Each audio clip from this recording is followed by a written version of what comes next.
My name is Hannah Wells. I'm a student at the community college in my hometown.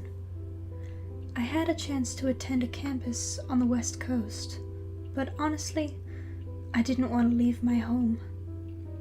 I like being close to my mom and dad, and I couldn't imagine being far away from them. My parents and I did everything together. When my dad wasn't working, the three of us would take day trips out of town, go to the movies, museums, town festivals, and much more together. And when he did work, my mom and I would do things like going out to lunch or shopping. All in all, I had a happy childhood, and I was content with the life we lived.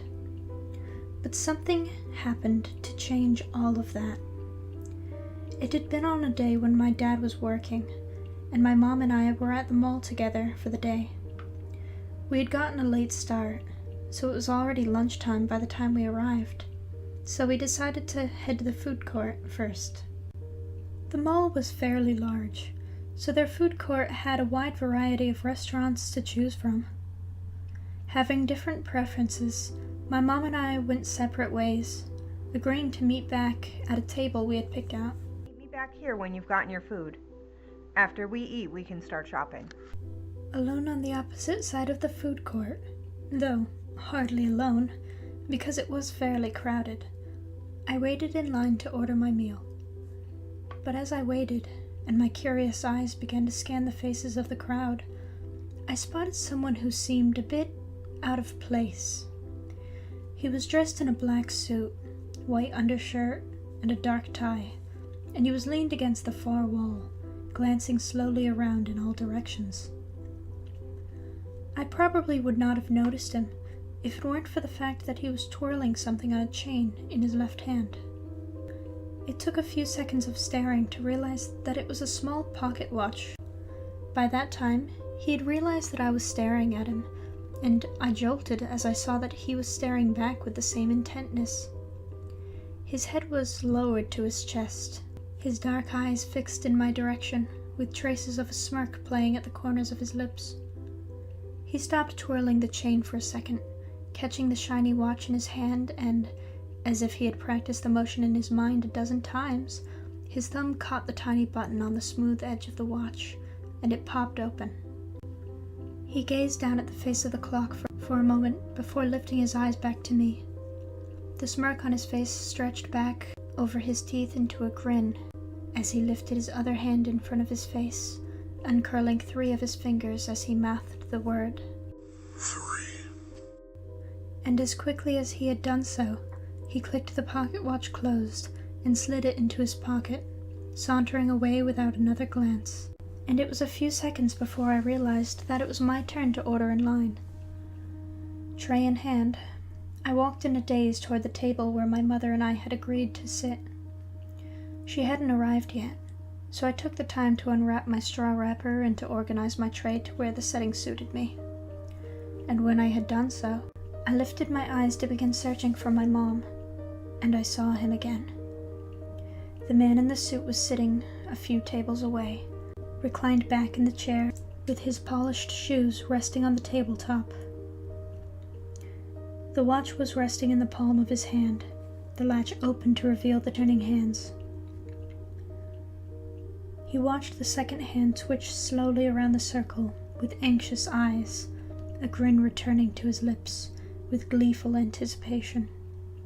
And in a flicker of movement, he clicked the latch of the watch shut as he held up 2 of his fingers, his eyes and his smile wide as he mouthed the word 2.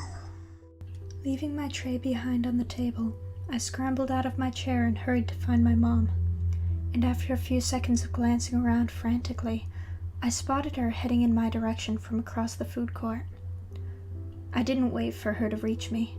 I ran up to her side and began tugging on her arm, trying to get her to leave with me. But I was hysterical, and she didn't understand. I glanced over my shoulder and watched as the man lowered his feet off the table, planting them on the floor before rising from his chair, the watch lying open in his hand. I babbled senselessly. Go! The man. What man? She asked.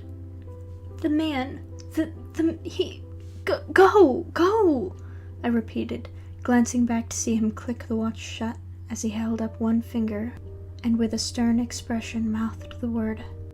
1. With that, he began slowly walking toward me, his steps as steady as the ticking in his palm, as he slid the watch into his pocket one last time. Gathering my wits, I pointed at him as I shook my mother's arm, trying to make her understand as I choked out, He's after me!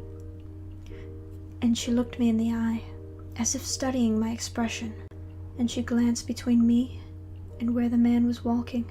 He passed between the tables in lingering steps, as though counting out the paces. His eyes locked on me, all traces of a smile vanishing from his face. And then my mother looked at me, shaking her head slowly as she said, Honey, there's no one there. I'm not sure what happened after that, but the last thing I remember is my vision going dark as I heard the steady beating of my heart racing in my ears, and it sounded just like the ticking of a clock. And then I heard the ticking stop. Round and round the dial, like a circling bird of prey, you cannot try to hide from me, you cannot run away. For I follow close, dear child, until your strength succumbs, and I will drag you back with me when at last your hour comes.